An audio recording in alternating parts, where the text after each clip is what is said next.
Salut les amis, j'espère que vous allez bien. Aujourd'hui c'est jour de récolte, jour de moisson. Alors c'est pas la grosse moisson chez moi parce que mes activités, mes cultures principales c'est plus la culture légumière de plein champ et la culture de plantes aromatiques. Bon c'est comme ça, j'ai 4 hectares 20 d'orge, mais c'est de l'orge brassicole, de l'orge qui va être destinée à faire de la bonne bière les amis. Donc je viens de faire plein du tracteur, le tracteur est encore attelé au déchômeur, j'ai décroché le déchômeur, attelé le polybène. J'ai le pistolet de la cuve qui n'a pas déclenché, je suis dégoûté, j'ai mis du GNR de partout.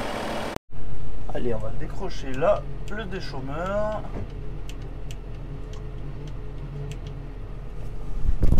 Hop.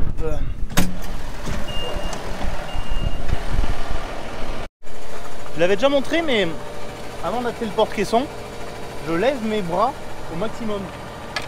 Hop. Je lève les chandelles, en fait les chandelles sont faites exprès.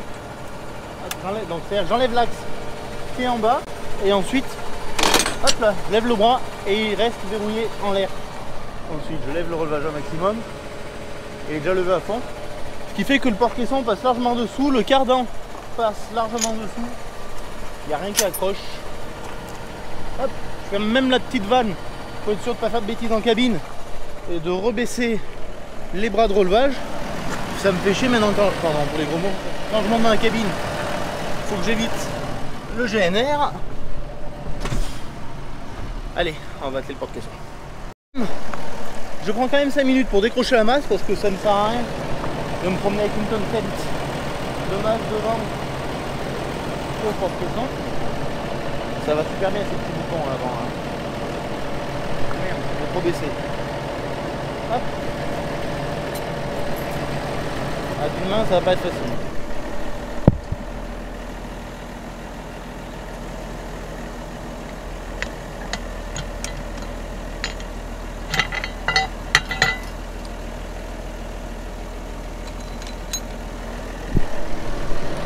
Demain ça va mieux, hop, je déverrouille, décroché. Allez, impeccable.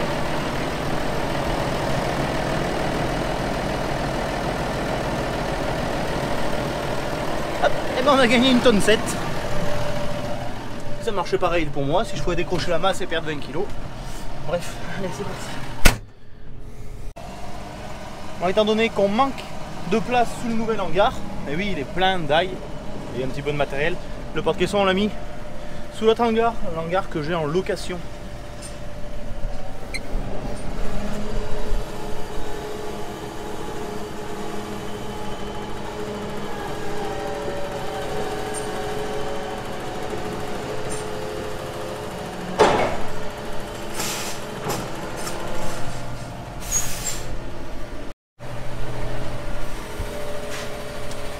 Vous l'avez déjà vu sur mon porte-caisson, l'attelage c'est une boule, c'est du charmulaire, on appelle ça du 480. Les béquilles, elles sont hydrauliques. Donc je viens de les brancher sur un distributeur, il y avait plus de vannes, les vannes sont fermées. J'ai mis mon distributeur en neutre, du coup quand j'ouvre les deux vannes, le porte-caisson va descendre tranquillement. S'il le veut quoi. Alors là, je voulais vous faire ça bien, vous faire voir qu'il descendait, mais en fait j'ai un peu trop reculé. Du coup il est en appui. Alors il faut que j'avance légèrement avec le tracteur et il va descendre. Ah, j'ai fait un flop là je crois. Allez c'est pas grave. Tac, voilà, je l'ai à peine avancé et maintenant il descend. Donc il descend parce que le distributeur est en flottant. Et maintenant, avec mon distributeur, je peux lever les béquilles. Voilà, je lève les béquilles à fond.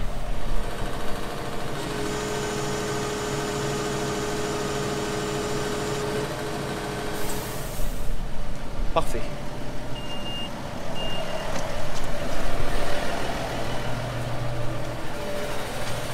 Donc là comme vous voyez, il s'est bien enclenché. Mais rien de plus simple, c'est comme une boule de voiture. Une boule d'attelage de voiture en un peu plus gros, voilà, rien de bien sorcier du tout. Donc un petit capuchon, un petit axe pour verrouiller tout ça.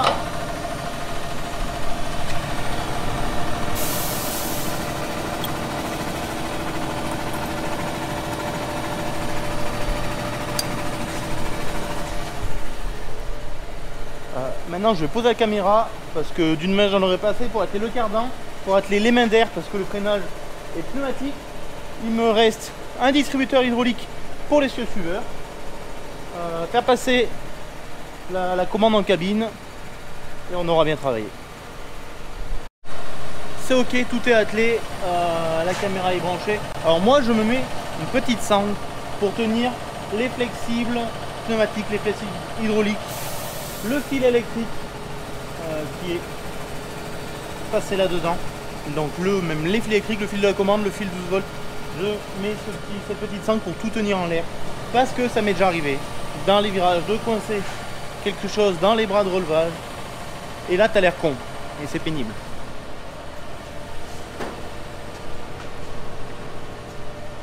Allez, je regarde si tout est ok. Bon bah visiblement tout est ok. Mais j'ai plus qu'à aller atteler une benne.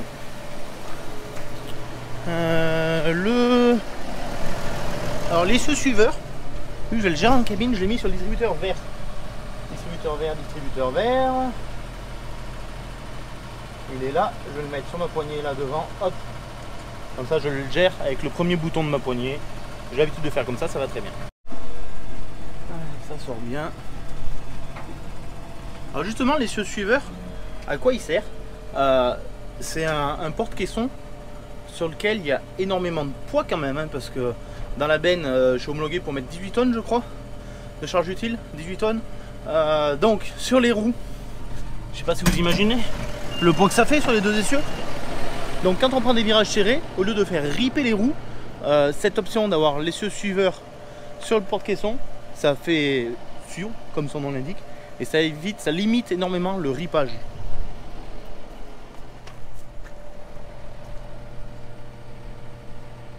Oui. Et donc quand je suis en ligne droite ou quand je veux reculer, il faut le bloquer. Donc il y a un petit vérin qu'on voit par où, je sais pas. Ouais, voilà, on voit ici. On met de la pression dans le vérin. Et le fait de mettre le vérin en pression, ça tient l'essieu droit, tout simplement. Regardez bien l'essieu suiveur quand je mets la pression, ce qui se passe. Hop là. Allez, je vais atteler une benne. Allez, j'ai chargé une benne. Donc, qu'est-ce que je fais maintenant? J'amène cette benne à la parcelle. Ensuite, je reviens ici chercher une autre benne parce que je pense que ça va pas tout rentrer dans une benne, j'en suis quasiment sûr.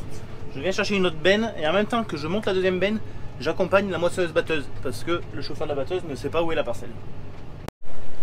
Donc, je viens d'arriver chez mon oncle qui est l'entrepreneur de battage, hein, et Romain qui sera le chauffeur est en train de faire le plein de sa machine.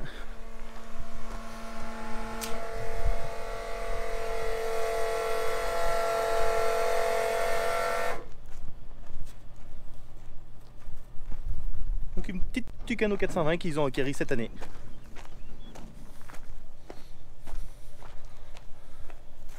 C'est bon Romain, c'est plein? C'est bon, on est prêt à y aller.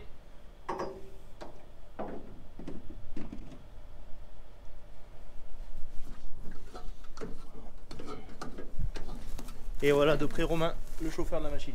Merci. Merci, de rien. Bon ben la machine est prête, Romain va me suivre. Alors on va un petit peu loin, on va à Toulot en Ardèche, là où je fais quelques terres. Des terres que je mets souvent en prairie ou en luzerne, et dans les rotations il se peut qu'il y ait un petit peu de blé ou un petit peu d'orge. Cette année là-bas il y a 4 hectares 20 d'orge. Donc c'est pas grand chose, c'est de l'orge brassicole, mais vous verrez qu'il est très joli ce petit orge. Allez, on prend la route, on y va. Faut pas que j'aille trop vite sur la route parce que je lui dis à Romain, tu vas à combien? Il m'a dit 25 tout pile. Il me dit des fois je vais à 26 en descente, mais pas mieux. Bon, je lui dis bah, pas de souci.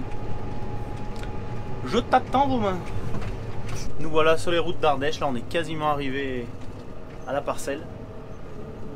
Ça vaut le coup quand même de vous faire voir la vue qu'on a ici, la vue qu'on a sur la vallée. Là, je suis arrêté dans un rond-point. Wow. Chez moi c'est tout là-bas au fond.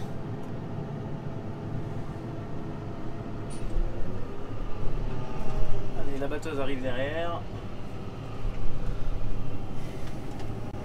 Impeccable. Et ça y est les amis, on est arrivé à la parcelle. Donc là je me suis garé au bord de la route, je vais laisser passer la moissonneuse Donc il y a la parcelle là et la parcelle un peu plus loin sur le côté. La moissonneuse elle est en train d'arriver derrière, mais tout est bon, le tracteur je peux l'arrêter. Là je l'ai garé chez Christian, le voisin, au bord de ses abricotiers. Hop.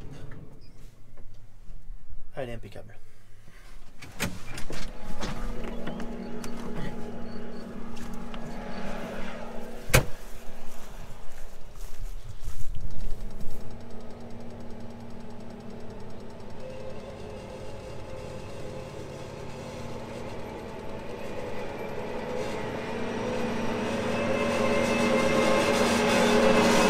Alors c'est vrai que chez nous il y a un parcellaire qui est quand même très petit, des petites routes, c'est pour ça que les moissonneuses sont souvent équipées de barres de coupe repliables. Sinon ça serait la barre de coupe sur un chariot, derrière la moissonneuse batteuse. Trouver un champ pour décrocher, ici on n'aurait pas eu de champ pour décrocher, enfin ça serait la misère.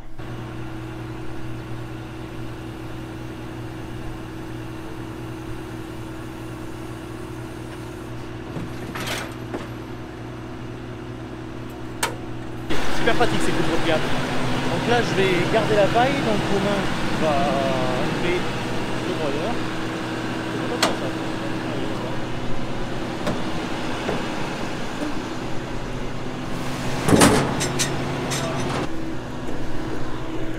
Hop là, on ferme l'échelle.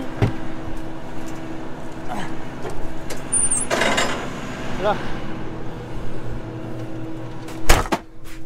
Et voilà.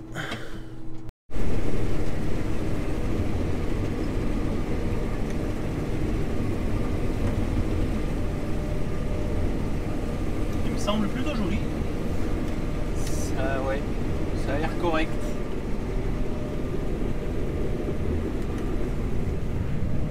Ça y est, on a du grain qui arrive.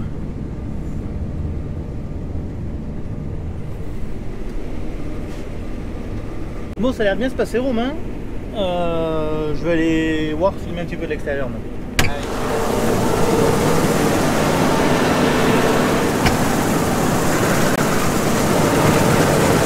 Voilà, c'est la trappe à grains.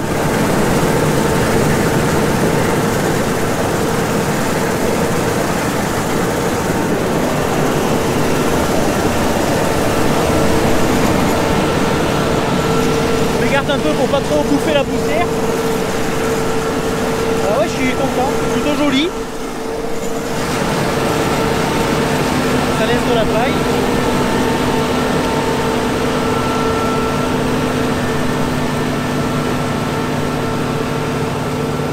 Ça a l'air d'aller pas mal ce petit tucano.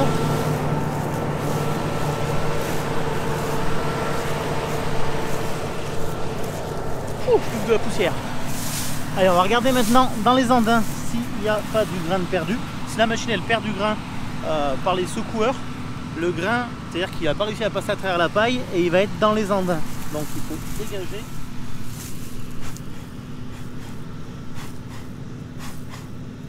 On souffle et après on compte les grains. Donc là je vois 1 ou 2 petits grains.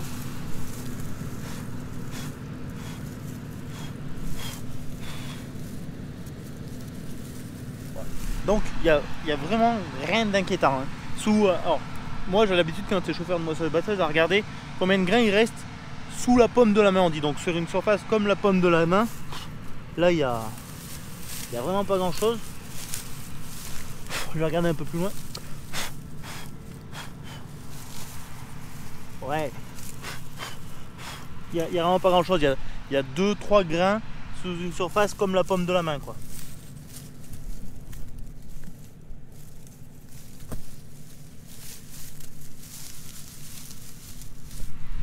Donc c'est que la machine est bien réglée, c'est-à-dire que la vitesse d'avancement est adaptée. Donc on a peu de perte de grains. Là, 2 ou 3 grains, ça doit représenter, je sais pas, 20 kg hectare peut-être. C'est vraiment rien du tout. Alors regardez l'orge avant d'être moissonnée. Là, c'est vrai que la paille est bien cuite. Il commence à se coucher quand même. Alors c'est de l'orge brassicole, ça je disais. Il y a 6 rangs. Souvent on voit de l'orge avec 2 rangs de grains. Celui-là il a 6 rangs de grains.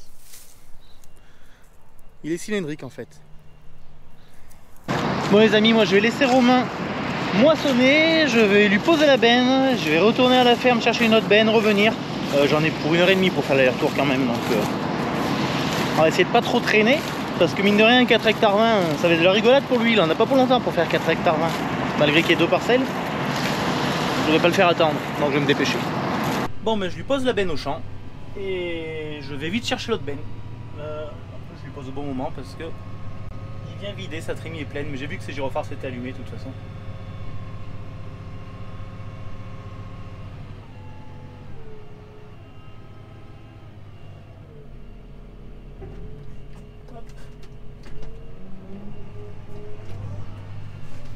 Allez, c'est parti.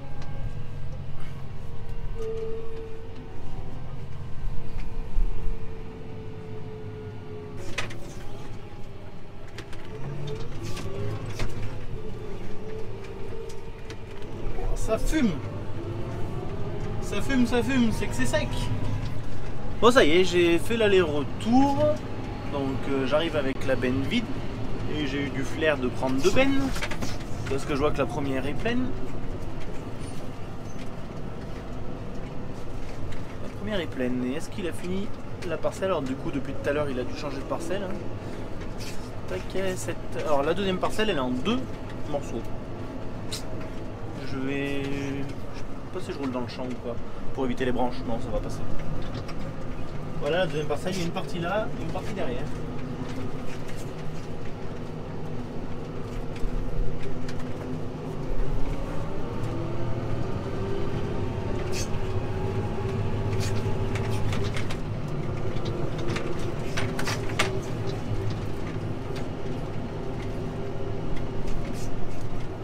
Il a pas fini, il moissonne encore. Ah bah il est en train de détourer la deuxième partie en fait, ok.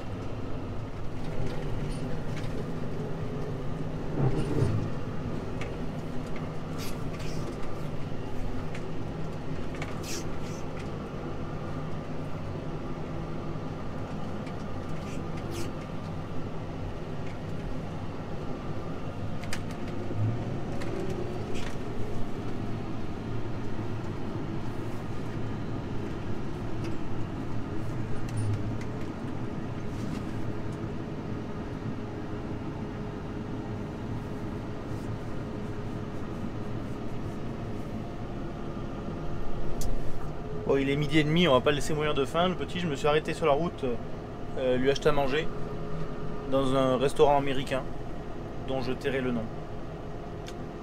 Et bien comme ça, je lui laisse celle-là de benne, je repars avec l'autre qui est pleine.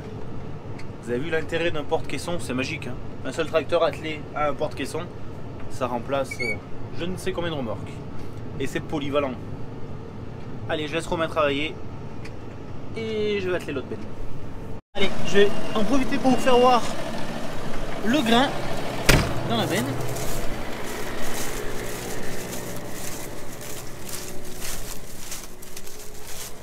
Hop là.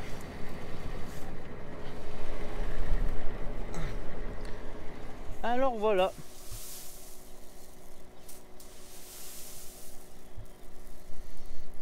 Un petit peu de grain cassé. Mais il est plutôt joli. Il est plutôt joli ce grain. Bon, allez les amis, je vous laisse, je charge la benne, je rentre à Montméran. J'espère que cette petite vidéo vous a plu. Je vous dis à très bientôt dans une prochaine vidéo. Et comme d'hab, abonnez-vous, ça me fera toujours plaisir. Allez, sur ce, ciao ciao.